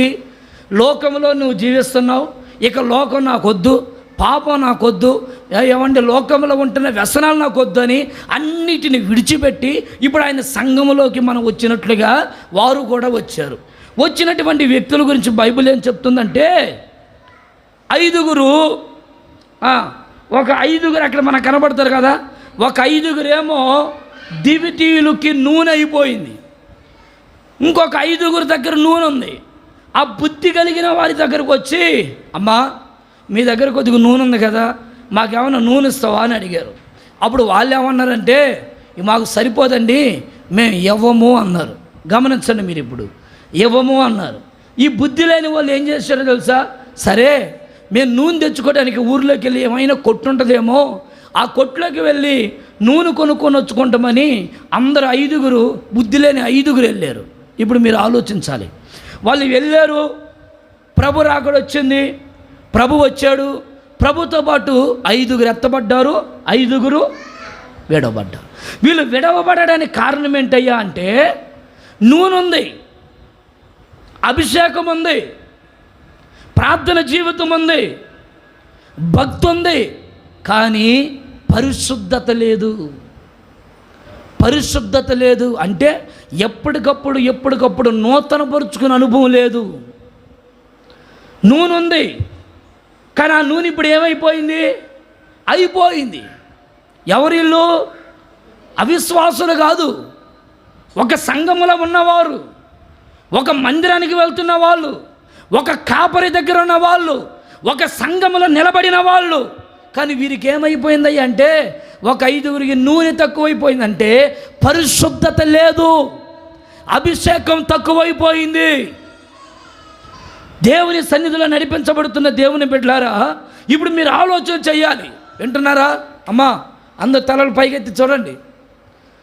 ఒక 5 ఎత్తబడుతుంటే ఒక 5 పరిగెత్తుకుంటా వచ్చారు. వచ్చేసరికి తలుపులు ఏమైపోయాయి? మూయబడ్డాయి. ఇప్పుడు తలుపుల దగ్గరకు వచ్చి తలుపులు తీయండి, తలుపులు తీయండి అని డోర్ కొడుతున్నారు. తలుపులు ఎవరు తీయట్లా? తీశారండి? అమ్మ తల్లి, తలుపులు ఎవరైనా తీశారా? తీయలా. ఈ 5 నిలబడి ఏమంటారో తెలుసా? ఒరే, అసలు దేవుడు ఎంత పక్షపాతిరా, మనకు చెప్పబెట్టకుండా వాళ్ళ 5 తీసుకోపోయాడు. దేవుడు చూసావా? ఇప్పుడు దాకా మనందరం ఉన్నాంగా, ఈ 10 మంది ఉన్నాంగా మన సంఘంలో. మనకు చెప్పకుండా వీళ్ళే తీసుకోపోతారు కోటాలకు పాస్టరు, వీళ్ళే వస్తారు, ఇంకో వాళ్ళు తీసుకోవాడు పాస్టరు, వీళ్ళు మాత్రమే తీసుకోపోతాడు. ఎందుకయ్యా అంటే వీళ్ళెవరు? మాట్లాడే వాళ్ళు ఎవరు? బుద్ధి లేని వారు. ప్రార్థన కోటలు పెట్టినప్పుడు ఎక్కడ పెత్తనాలు చేస్తున్నా? మందిరాల్లో ప్రకటించినప్పుడు నోరు తెరుచుకొని నిద్రపోకపోతే వినొచ్చగా. ఇక్కడ వినరు, ఇక్కడ మాట్లాడరు. ఇంటి దగ్గర సనుగుళ్ళు, సంశయాలు, ఇక అక్క అంటుంది చూడు గొనుగుళ్ళని. నేనంటలా, మీరే అంటున్నారు. అంటే సనుగుళ్ళు, ఏ సనుగులు ఇది? మనల్ని ఎందుకు తీసుకుపోతాడులే అమ్మే, మనం అంటే ప్రేమ ఉందంటే అమ్మే, వాళ్ళని తీసుకుపోతాడు కానీ ఆటోలు కట్టుకొని కారులో పెట్టుకొని మనం పట్టమైంది కారులో. ఎవరన్నారు నువ్వు పట్టవని? నువ్వు వచ్చే కదా కదండి. రావడానికి ఏమో చేత కాదు, మాట్లాడడానికి అయితే నోరు కదా. అందుకే ఒక అక్క అంటుంది, నరం లేని నాలుక ఎన్నైనా మాట్లాడుతూ పాస్టర్ గారు అని. అప్పుడు దాకా నాకు అర్థం కాల, ఓహో ఈ అక్క కూడా చాలా మాట్లాడిందిరా అని. సోదరం చెప్పరే ఒకసారి గట్టిగా హల్లెలూయా కదండి. నేను మీకు మంచిగా ఇప్పుడు మా తాతయ్య దైవజనులు మీకు ఎంత 2 వారాల నుంచి మొత్తుకుంటున్నాడు, వచ్చే వారంలో పాస్టర్లు వస్తారమ్మా, మీరు అందరూ వంటలు చేయాలి, సహకరించండి అని. రేపు చూడాలా, నన్ను పిలవలేదుగా, నాకు చెప్పలేదుగా. రేపు ఈ 2 వారాలు చేసినప్పుడు ఏం చేశావు? ఎన్ని గుర్తుండవు. ఒక తల్లి అంటుంది, మేము రామా కోటలకి, వత్తమా రామా చెప్పలేంటండి, మేము రామా, ఆటోలు పెడతా, అమ్మా మీరందరూ ప్రార్థనకు వచ్చే పని అయితే ఆటోలు పెడతా, కారు పెడతా, డీజిల్ ఖర్చులు నాదే, అక్కడ మనం పోయిన కానుక ఇచ్చేది ఏముండదు, వచ్చిన కానుక డీజిల్ కొట్టేసుకొని ఆడమే, అయినా ఇబ్బంది లేదు, నేను కోటం పెడతాను అంటున్నానుగా. వీళ్ళు రారు, పొరపాటు రారు. రాకపోగా సంఖలో చేయి పెట్టి, ఏమే మీ పాస్టర్ అయితే అక్కడ చేస్తాడో లేదో నాకు తెలియదు కానీ మా పాటలు అయితే నన్ను తీసుకోపోవట్లేదా, నువ్వు ఎవడో ఇంట్లో కూర్చొని కళ్ళన్నీ తిప్పుకొని టీవీలు కూర్చొని టీవీలు చూసుకుంటుంటే నేను వచ్చి నీ చుట్టూ ఆడ తిరిగేది. మందిరంలో అనౌన్స్మెంట్ చేశానుగా, 5 గంటలకల్లా రావాలని చెప్పానుగా, వచ్చిన వాళ్ళందరినీ తీసుకోపోయా వేస్తున్నాం వాళ్ళు. అలేదు చెప్పండి, రాని వాళ్ళు నన్నేం చేయమంట కదండి. వాళ్ళు రాకపోక సనుగులు. నేను అనుకున్న ఈ సనుగులు ఎక్కడ ప్రారంభమైనవి? ఇదిగో వీళ్ళే, ఈ 5 మొదలు పెట్టారప్పుడు చూసావా, ఆ 5 ఎంత తెలివిగా, ఎంత మనల్ని నాగ్గా మనల్ని మెప్పించి వెళ్ళిపోయారు చూసావా. నూనె చేస్తున్నాం అంటే చెప్పచ్చగా వీళ్ళు, అయ్యో ఒక 5 నిమిషాలాగా అయ్యో పాపం ఇప్పుడు దాకా మాతో పాటు మేము అందరం కలిసే నిద్రపోయామయ్యా, ఇప్పుడు దాకా ఇప్పుడే మెలకు వచ్చింది, నూనె అయిపోయింది అని వాళ్ళు వెళ్ళారయ్యా, నువ్వు వచ్చేసి ఒక్క 2 నిమిషాలాగా చెప్పచ్చగా వీళ్ళు చెప్పరా, వాళ్ళు ఎందుకు చెప్తారు అంటే వీళ్ళు బుద్ధి ఏంటండి, ఎంతసేపు సనుగుళ్ళు, సంశయాలు, అలగడం. అదిగో నేను రాసుకుంది ఏంటంటే అలగడం. హల్లెలూయా చెప్పరేంటండి ఎవరు. అందుకే ప్రార్థన పెట్టినప్పుడు ప్రార్థనకి రండి, మళ్ళీ వెనక కూర్చొని సెటైర్ మాకండి, మమ్మల్ని పిలవట్లేదే, మాకు చేయట్లేదని నువ్వు రాకపోక 100 మందికి చెప్తున్నావు తల్లి, నువ్వు నీకు ఒక వందనాలు. నువ్వు రావడమేమో నాకు తెలియదు కానీ వచ్చి ఏమో వాక్యం వింటావో తెలియదు కానీ నువ్వు చెప్పడం మాత్రం ఊరు మొత్తం చెప్పేస్తున్నావు. ఏం బుద్ధో ఏం అలవాటో ఇది. అమ్మా మా పాస్టర్ గారు ముందుగానే చెప్పాడమ్మా, 5 గంటలకల్లా మందిరం దగ్గరికి రమ్మన్నాడమ్మా, నేనే వెళ్ళలేదమ్మా. ఆ మాట చెప్పరు, అది చెప్పరు, వాళ్ళనే తీసుకోపోయాడు, అదొక్కటే చెప్తారు ఊరంతా. ఎప్పుడైనా నేర్చుకునేది? నువ్వు విశ్వాసమే, వాళ్ళు విశ్వాసులే.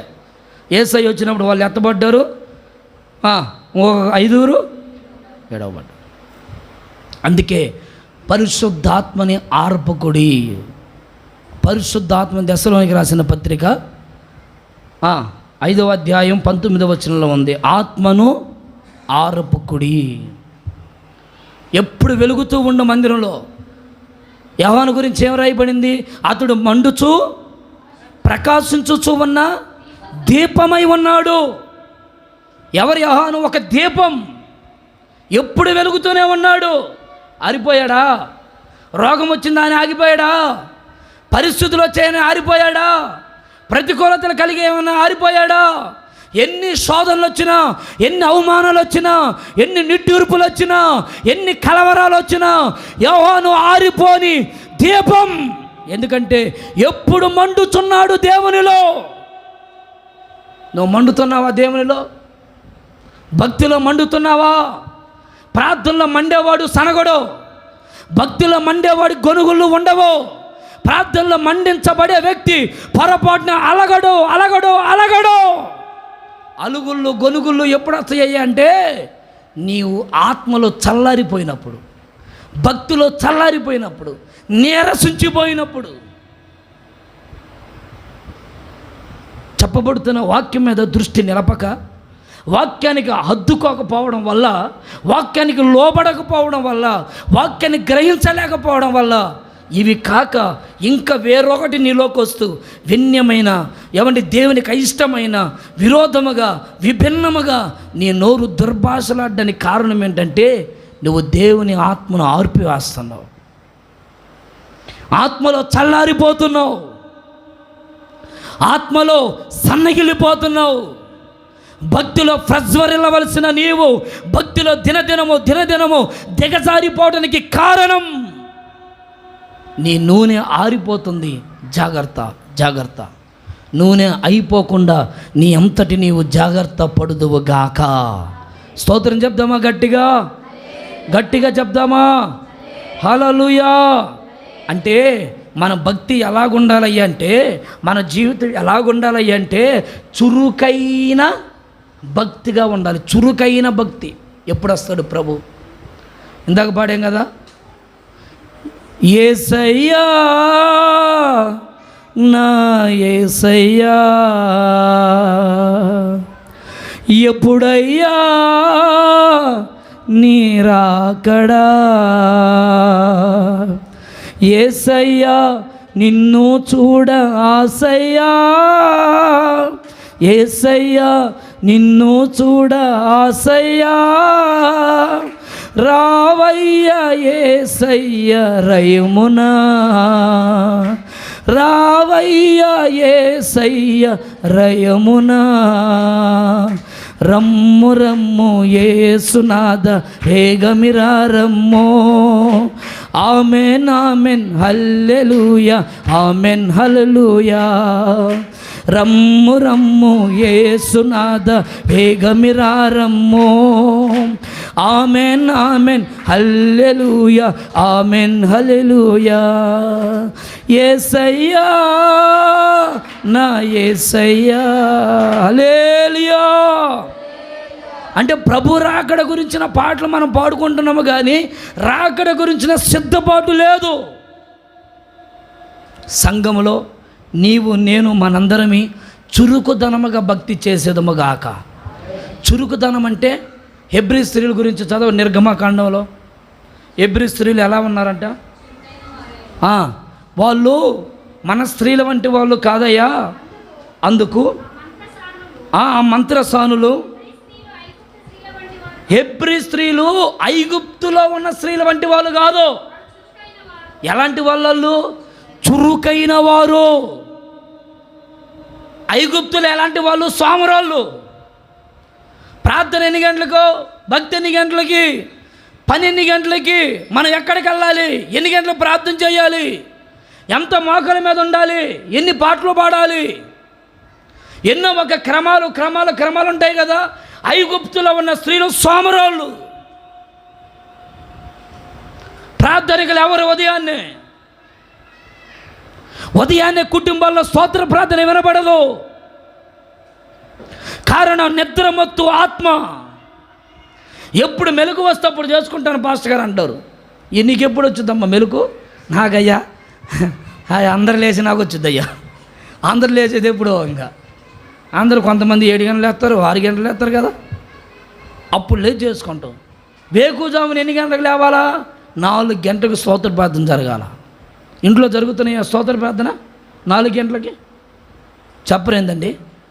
అరుణక మన ఇంట్లో జరుగుతుందా 4 గంటలకి? నవ్వుతుందమ్మా. అమ్మ ప్రీతమ్మ 4 గంటలకు జరుగుతుందా? జరగట్లా. అమ్మ ఉమా 4 గంటలకు జరుగుతుందమ్మ ప్రార్థన? జరగట్లా. అమ్మో ఇంక అందరినీ అడిగి లేనిపోయి సమస్య. హల్లెలూయా. అంటే 4 గంటలకు ఎందుకు లేవట్లేదు అంటే ఐగుప్తులాగా ఉన్న స్త్రీల వాళ్ళే ఉన్నామయ్యా మేము. మరి బైబిల్ చదువుతుంటే ప్రార్థన అంటే అయ్యో ప్రార్థన అనే సమయానికి సోమరితనం అయ్యా. అది ఎక్కడి నుంచి వచ్చుద్దాం మరి? ఐగుప్తులో ఉన్న సొత్తు నీళ్ళు బానిసలుగా తెచ్చుకున్నారేమో. మరి మీరు ఎలాగుండాలట? చురుకైన వారిగా. ఐగుప్తులాగా ఉండకూడదు, హెబ్రీ స్త్రీలు వలె ఉందురుగాక. హెబ్రీలు ఎలా ఉంటారు? 4 గంటలకు లేసి ప్రార్థన చేస్తారు. ఆమెను చెప్పండి. శ్రమ వస్తుందంటే వెంటనే పరిగెత్తుకుంటే వచ్చి కన్నీరు కార్చి ప్రార్థన చేస్తారు స్త్రీలు. బుధవారం స్త్రీలు కొడుకు ఉందంటే ఎంతమంది వస్తున్నారమ్మా తల్లులు? పాస్టర్ గారు నువ్వు ఎన్నని చెప్పి మేము వచ్చేదా నలుగురం అంటారా? హల్లెలూయా. ఖచ్చితంగా స్త్రీలు అయితే ఐగుప్తు స్త్రీలు కాదు, మనం హెబ్రీ స్త్రీలు పరిగెత్తుకుంటూ వచ్చుదురుగాక. చూద్దాం ఈ వారంలో హెబ్రీ స్త్రీలా ఐగుప్తు స్త్రీలో రాసి పెట్టుకోమ్మ పాస్టమ్మ గారు. వచ్చిన వాళ్ళందరూ హెబ్రీ స్త్రీలు, రాని వాళ్ళందరూ ఐగుప్తు స్త్రీలు రాసి పెట్టుకో ఏసునాలో. హల్లెలూయా. మీరందరూ పరిగెత్తి భక్తి చేసేదరుగాక. మీరు లేవండి, 4 గంటలకు లేవండి, చురుకుతనంగా భక్తి చేయి, చురుకైన ఆత్మను పొందు, చురుకుగా ప్రయత్నం చేయి. చురుకుతనంగా భక్తి చేయకపోతే సోమరి వెంటాడుద్దండి. సోమరితనంగా ఉండద్దు భక్తిలో. పనిలో ఉన్నా పర్వాలేదు, సోమరితనంగా భక్తిలో అస్సలు ఉండకూడదు. మనందరమీ చురుకైన వారిగా భక్తి చేసేదముగాక. ఇంకొక మాట క్లుప్తంగా చెప్పి నేను ముగించేస్తా. ఏ గుంపు చెప్పండి? కన్నికలో యేసుప్రభు నమ్ముకున్నారా, నమ్మలేదా? నమ్మారు. నమ్మిన విశ్వాసుల్లో చురుకుదనం ఏమైపోయింది? చల్లారిపోయింది. పరిశుద్ధత ఏమైపోయింది?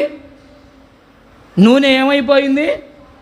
అంటే మందిరానికి వస్తున్నావు కానీ నూనె కూర్చుకోవట్లా. ప్రార్థన జీవితాన్ని పెంచుకోవాలిగా, భక్తిని పెంచుకోవాలిగా, మందిరానికి వెళ్ళేటప్పుడు విశ్వాసాన్ని పెంచుకోవాలిగా, వాక్యం వినేటప్పుడు ఇంకా ఎదగాలిగా. అంటే వాక్యం వింటున్నావు, ఎదగలేకపోవడానికి కారణం ఏంటంటే నీళ్ళు 5 బుద్ధి లేని కన్యకులు ఉన్నారు చూసావా, ఆ గుంపు ఇక్కడ కూడా ఉందని అర్థం. అలా ఉండకుండా నమ్మకంగా యథార్థంగా ఈ భూమి మీద మనము భక్తి చేసేదముగాక. 3 దినవృత్తాంతముల 2వ గ్రంథం 15వ అధ్యాయం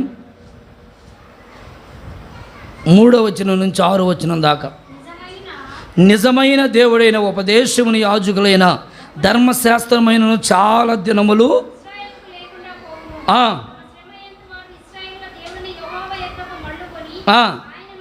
5వ వచనం చదవక. ఆ కాలములలో దేశముల కాపురస్తులందరిలోనూ గొప్ప కల్లోలములు కలిగెను గనుక తమ పని పాటలను చక్కపరుచుకొనుటకై తిరిగి వారికి సమాధానము లేకుండెను. దేవుడు జనులను సకల విధములైన బాధలతో జనమును పట్టణము పాడు చేసెను. చాలు, మీకు అర్థమవుతుందండి. 3వదిగా చక్కపరుచుకోవడానికి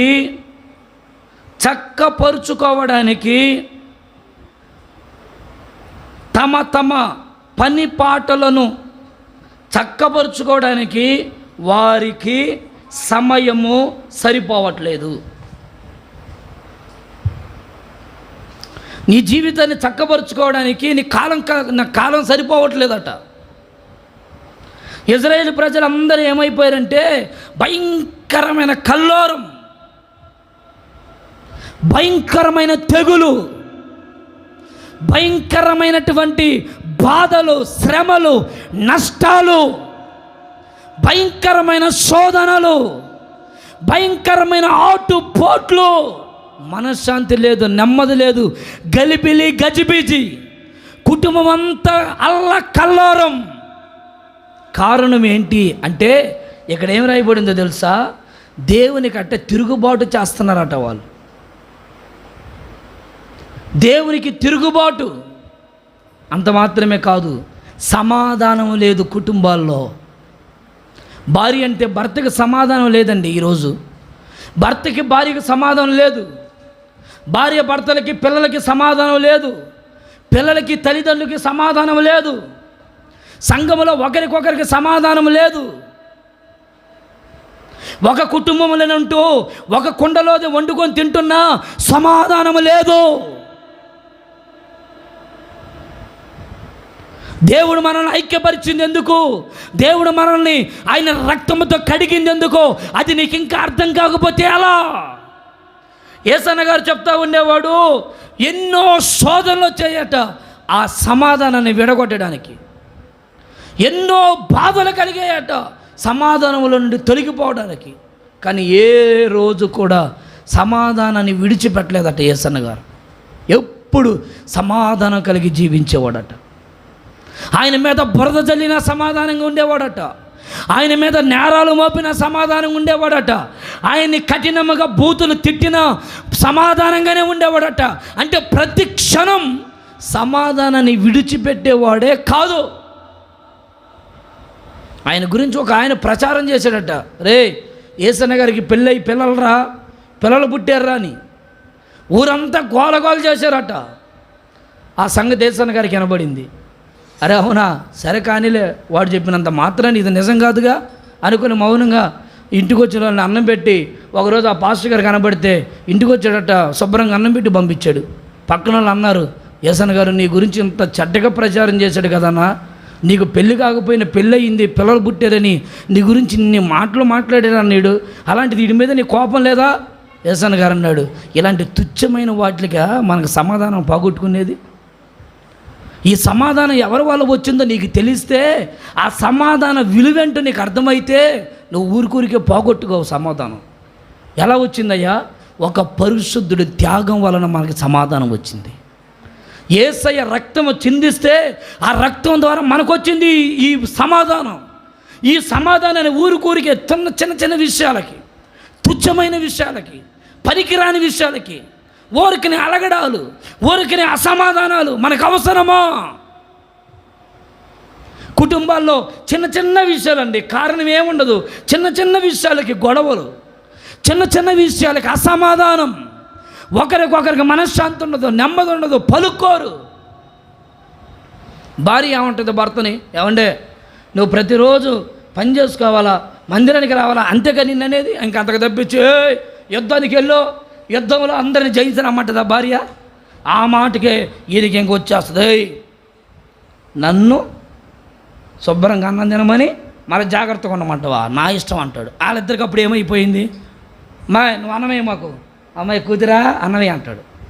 అమ్మాయి రే కొడుగా, అమ్మాయి చెల్లాడికి పోయిందిరా, లేట్ డాడీ నువ్వు వేసుకురమ్మా అన్నం, మమ్మీ చేత వేయించుకో. వద్దా మీ మమ్మీ, నేనేదో అప్పుడే కదా ఏది, ఎప్పుడైనా ఒకసారిగా ప్యాకెట్ ఆడేది, ఎప్పుడన్నా ఒకసారే కదా బూతులు తిట్టేది, ఎప్పుడన్నా ఒకసారే కదండి సిగరెట్లు బొగరెట్లు తాగేది, ఇక రోజు ఉంటుందా?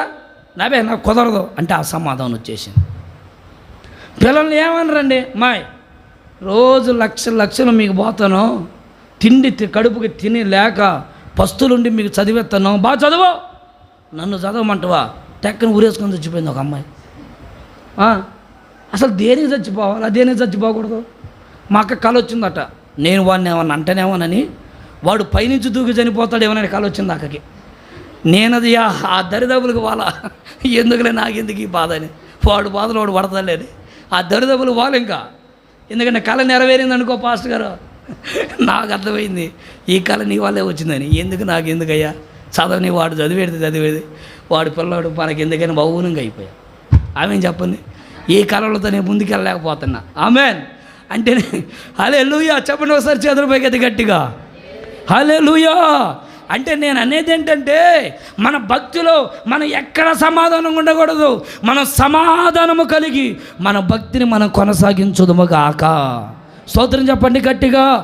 ఏ విషయాన్ని బట్టి నువ్వు అసమాధానంగా ఉండొద్దు, ఏ విషయాన్ని బట్టి గొడవలు పడొద్దు, ఏ విషయాన్ని బట్టి అటొకరు ఇటొకరు ఉండొద్దు, అందరూ కలిసి మెలిసి ఉందురుగాక. ఆమేన్. మన దేవుడు ఎవరో తెలుసా? 3వ వాక్యం చదవండి. మన దేవుడు ఎవరో తెలుసా? నిజమైన, ఎవరమ్మా? నిజమైన దేవుడు మన దేవుడు. ఆమేన్. మన దేవుడు ఉత్తుత్తి దేవుడు కాదు. మన దేవుడు ఎవరంటే నిజమైన దేవుడు, నీకు మేలులు చేసే దేవుడు. సమాధానంగా ఉండక, సమాధానంగా ఉండన్నా, సమాధానంగా కుటుంబాన్ని కాపాడుకో, సమాధానంతో నడిపించబడు, సమాధానంగా ఒక్క తాటి మీదకి రండి. కుటుంబం అంతా చక్కగా నిలబడండి. ఒక్క కుటుంబం ఒక్క మాట మీద నిలబడండి. కుటుంబం అంతా భార్య ఒక మాట, భర్త ఒక మాట, పిల్లలు ఒక మాట, తల్లిదండ్రులు ఒక మాట ఉండొద్దు. మీరందరి మాట ఒక్క మాటగా ఉండునుగాక. ఆమేన్. ఒక్క మాటగా ఉన్నప్పుడే మీరు సమాధానంగా ఉన్నారు అని అర్థం, ఐక్యంగా ఉన్నారని అర్థం. నీ మాట గొప్పదిగా, నా మాట గొప్పదిగా ఉండకూడదు. మనందరి మాట ఒక్క మాటగానే ఉండిపోవాలి. ఇప్పుడు మందిరంలో దైవజనులు వస్తున్నారంటే మా తాతపాటికి ఆయన ఒక్కటి చేసుకోవచ్చు, కానీ ఎందుకు అందరికీ చెప్పేది? మనందరికి కలవాలి, మనందరికి కలిసి సేవకులు వస్తున్నారు, మనంతో మనం కూడా సహకారంగా నిలబడితే, అరే సంఘం చూసారా ఎంత సహకారంగా ఉందో, సంఘం చూసారా ఎంతగా మన కొరకు శ్రమ పడుతున్నారో అని వాళ్ళందరూ కన్నీళ్ళు గార్చి మన కొరకు ప్రార్థన చేస్తే మనం ఆశీర్వదించబడతాం. వాళ్ళ ఉద్దేశం ఎలా ఉంటుందో తెలుసా? అబ్బా ఎంత సమాధానంగా ఉన్నారా వీళ్ళు, అసలు పిలవకుండానే సంఘం ఎంత హుషారుగా మంచిగా నీళ్ళు కావాలంటే నీళ్ళు వస్తున్నాయి, వంట చేయమంటే టయానికి వంట చేసి పెడుతున్నారు, మంచిగా ఏది కావాలంటే చేసి పెడుతున్నారు. బిడ్డలు నిత్యం అమ్మ మీరు దీవించబడుదురు గాక, మీరు ఆశీర్వదించబడదు. వాళ్ళ నోట ఇక ఈ మాటలు తప్ప ఏ మాటలు వస్తాయి? ఇయ్యేగా వచ్చేది కదండి, చెప్పరండి, ఇక అయ్యే కదా. వాళ్ళు కడుపుండా మనం పెడతా, వాళ్ళకి టయానికి తెచ్చి పెడతా ఉంటుంటే వాళ్ళు నోటి నిండా హైదరాబాద్ నుంచి వచ్చి మనల్ని ఏం చేస్తారంటే మీరు దీవించబడుదురు గాక. ఆ మాట మన జీవితాల్లో ఒక గొప్ప ప్రతిఫలంగా మారిపోయింది. ఏ లాజర్ గారు ఎవరు రాలేదండి మీ వాళ్ళు అన్నారనుకో, లాజర్ గారి మొహం ఏమైపోయింది? చిన్నపోయింది. అయ్యో మా వాళ్ళు ఎవరు రాలేదే, బాధపడతాడు. అది ఆ బాధ మీకు అర్థం కాకపోవచ్చు, దైవజనులుగా ఆ బాధ మాకు ఎంతో అర్థమవుద్ది. ఒక దైవజనుడు మమ్మల్ని ఏదైనా ఒక మాట అన్నాడు అనుకోండి చులకనగా, ఆ బాధ మేము వర్ణించలేంది. అదే మీరు మాకు సహకారులుగా నిలబడుతూ ప్రతి విషయంలో వచ్చి అయ్యా ఏమైనాయి, ఏం కావాలా, ఏమున్నాయి అని అడుగుతా చేస్తూ ఉంటే మా హృదయాలు ఎంత ఆనందంగా ఉంటాయి. డబ్బులు ఖర్చు పెట్టిన అవసరం లేదండి, మీరు డబ్బులు ఖర్చు పెట్టిన అవసరం లేదు, మీ సహకారమే చాలు, మీ మాట చాలు మాకు ఈ ప్రాంతాన్ని యేసు నామములో ప్రభుకు అప్పగించడానికి. ఆమేన్, ఆమేన్. అందుకని దైవజనుల ప్రయాస ఇన్ని మార్లు చెప్పారు. మీరు దయచేసి ఆ మాటను స్వీకరించండి. మనందరం కలిసి ఒక్క తాటి మీద పని చేసేదముగాక. ఆమేన్, ఆమేన్. ప్రతి ఒక్కరికి పనులు ఉంటాయి. అయ్యా నాకేం లేనట్టుందిలే, ఇదిగో ఆరు నన్ను ప్రీతిని ఉమ్మ వాళ్ళు చూసుకుంటారే, మాకేం లేదు అనుకోవద్దు. మీకు కూడా ఉన్నాయి, కూరగాయలు కోసే పనులు ఉంటాయి, ఏమండి నీళ్ళు తెచ్చిపెట్టే పనులు ఉంటాయి, అన్నోళ్ళకి పనులు. అన్న మీరైతే నీళ్ళు తెచ్చి పెడతా ఉండాలా, అన్నోళ్ళకు ఉండే పనులు అన్నకుంటాయి. వాళ్ళు 10 మంది వస్తున్నారంట, మరి 10 మంది వస్తున్నప్పుడు వాళ్ళకి 3 పూట్ల భోజనం పెట్టాలి కదండి. ఆ కార్యక్రమాలన్నీ ఉంటాయి. Praise the Lord. దయచేసి మీరు అందరూ ఒక్క తాటి మీద మనం పనిచేసామని సేవకులందరూ గ్రహించుదురుగాక. ఈ వారం నేను దాన్ని కాస్త చెవి పెట్టి ఆలకిస్తూ ఉంటా, వాళ్ళు ఏం మాట్లాడుతున్నారు నేను వినాలని. అబ్బా విశ్వాసులందరూ బాగా పరిచయం చేస్తున్నారండి, మీ విశ్వాసులు బాగా గట్టులండి అనాలా. ఆమె అప్పుడు మా మనసు ఎట్లా ఉంటుంది, లోపల ఎగురుతూ ఉంటుంది గజ్జలకని. లోపల భలే ఆనందంగా ఉంటుంది, బయటకు ఒక అంటున్నా లోపల అబ్బా నా బిడ్డలు భలే ఉన్నారయ్యా హల్లెలూయా అనుకుంటా ఉంటారు. అదే కానీ ఎవరు రాకపోయారు అనుకోండి, ఇక నిజంగానే వస్తుంది సౌండ్. అందుకని దయచేసి అలా ఉండదు, ఒక్క తాటి మీద మనందరం పని చేసేదము గాక. ఆమె 33వ కీర్తనలో ఏం రాయబడిందంటే, 33వ కీర్తన 12వ వచనం రాసి పెట్టుకోండి రెఫరెన్స్లు. యెహోవా తనకు దేవుడుగా గల జనులు.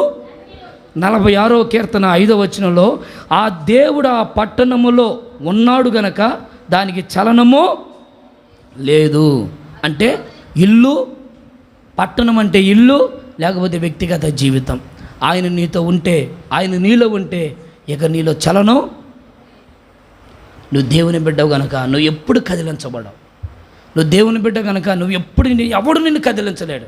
యోబు గురించి బైబిల్ రాయబడింది, యోబుని ఎవడైనా కదిలించాడా? సాతాను కూడా కదిలించలేకపోయాడు. నిన్ను కూడా కదిలించకుండా నీ భక్తి స్థిరపరచబడును గాక, నీ జీవితం స్థిరపరచబడును గాక, నీ కుటుంబం స్థిరపరచబడును గాక, నీ ఆత్మీయ జీవితం స్థిరపరచబడును గాక. నా దేవుని ద్వారా మీరందరూ ఆశీర్వదించబడి చక్కగా నిలబడుదురుగాక. మీరు నిలబడినప్పుడు నా దేవుని స్వరము మీరందరూ విందురుగాక. ఈ గుంపు కూడా దేవుని బిడ్డలేనండి, ఇజ్రాయేల్ ప్రజలు కూడా దేవుని బిడ్డలే. కానీ కొందరేమో దేవుని మాట వింటున్నారు, కొందరేమో వినట్లేదు. వినండి, దేవుని మాటకు లోబడండి, పాపాన్ని విడిచిపెట్టండి, దేవుని దగ్గరికి రండి. దేవుడు మీకు అన్ని ఏది కావాలో నన్ను అడగండి, నేను సమస్తం మీకు ఇస్తానని ప్రభు చెప్పారు. నీకు ఏది కావాలో అడుగు. భోజనం కావాలో అడుగు, బట్టలు కావాలో అడుగు, వ్యాపారాలు కావాలో అడుగు, ఉద్యోగం కావాలో అడుగు, చేతి పనులు కావాలో అడుగు. నీకు ఏది కావాలో ప్రభుని అడుగు, ప్రభు ధారాళముగా నీకు ఇస్తాడు. అయితే నువ్వు ఆయన యొద్దకు రా. ఆయన కాదన మాకు, ప్రభువా నువ్వు తప్ప నాకు ఎవరున్నారయ్యా, నోరు తెరువు, అడుగు ప్రభుని. ప్రభువా నేను నిన్ను నమ్ముకున్నానయ్యా, నాకు మేలు చేయి, నా పిల్లలకు మేలు చేయి, నా కుటుంబానికి మేలు చేయి, ఇక నిన్ను విడిచిపెట్టను. ప్రతి వారం నీ దగ్గరికి వస్తానయ్యా, ప్రతి వారం నీ సన్నిధిలో నేను కనబడుతాను. అయితే నా కుటుంబంలో మేలు చేయి, నేను నీ కొరకు నమ్మకంగా బతుకుతా, ఇక నేను పాపం చేయను, ఇక వ్యసనాల జోలికి వెళ్ళను, ఇక నాలో ఏ మత్సరాలు తెచ్చుకోను, నమ్మకంగా బతుకుతా, నన్ను దీవించయ్యా, నువ్వు ప్రార్థన చేయి, నా ప్రభు నిండారులుగా మిమ్మల్ని ఆశీర్వదించునుగాక. ఈ మాటలన్నీ నా ప్రభు మీ హృదయాలలో ఫలభరితముగా మార్చునుగాక. ఆమేన్. అందరూ మోకరించండి, చిన్న ప్రార్థన చేసుకుందాం.